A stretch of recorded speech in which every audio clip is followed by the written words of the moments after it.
बेयो BPF नि ठिकादार बेहा गोबां बिलनि लायबिलिटि दं सानाव बिथाङा BPF जों ओंखारो हराव जोंनाव EPPL आव गावनि बिलखौ बिखुमा फैयो आरो मास मोननै मोनथामसो सिगां बिथाङा गावनि बिलखौ होयोब्ला जोंनि EPPL हान्जायाव हाबनोसै होननानै बिथाङा बुंदोंमोन। राजु नार्जारिखौ प्रमद बर' सारा खोनथाम बोरलानि थिरदो गावखाबाय, खनसे आथेङाव, खनसे बिखायाव, नै दाखालि बावै खनसे खर'आव गबाय माबायावनो मोनासै खर'आव गावना होबाय,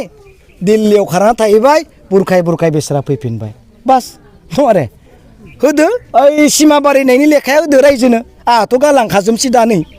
दिल्लीयालाय माखौ हरदों नै दिल्लीया लिरना हरनाया द्राफ्ट नङा बियो माइनुटसो जे मिटिङाव खामानि मावनोब्ला मिटिं लिङो माइनुटस लिरो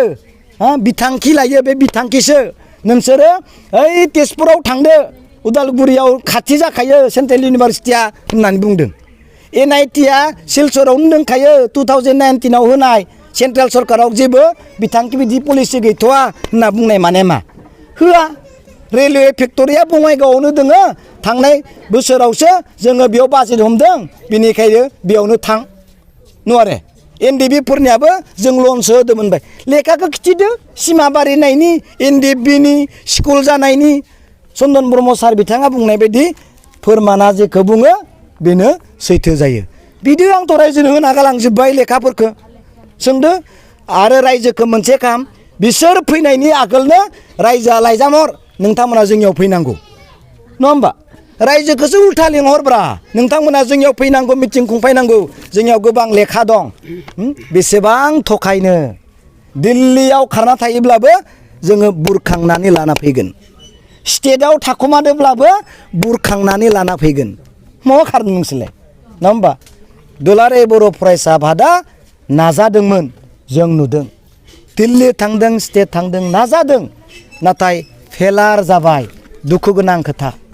नाजायाखै नङा नाजादों आयं मिथिबायना प्रमद माबाया दिपेन बर' सार बिथाङा बिराद नाजादों प्रमदखौ बासायनो गोबां नाजादों जातिखौ गोबां बासायनो नाजादों नाथाय दिल्ली आरो स्टेटआ बिटिआर एकर्डखौ 6.3 दफा स्कुल कलेजखौ फोजोबनानै होबाय गासैखौबो नाटसाट खालामबाय रायजोनो मानो खोन्थायाखै आं बेखौसो बुंदों लेखाया फैखानाय खोथाखौ रायजोनो मानो खोन्थायाखै आं बेखौसो बुंदों नोंसोर खोथाबाथ' दाय जानाय नङाना आं दा खोन्थानायखायसो दिल्लीनिफ्राय लाना फैबाय लेखाखौ नोंसोर थाखुमादोंमोन दिल्लीयाव बेनो आरो जाबाय थेंक इउ।